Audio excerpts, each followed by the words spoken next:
هنا بقى يا جماعه بفضل الله هنا شغل الرفايع، يعني شغل البضاعه وشغل الاكسسوارات جمله وشغل مجمد. شغل كله يا باشا مجمد.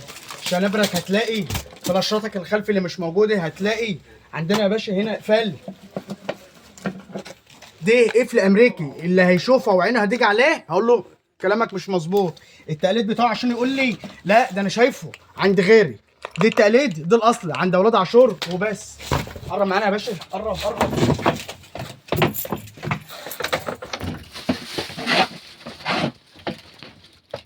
قرب يا باشا.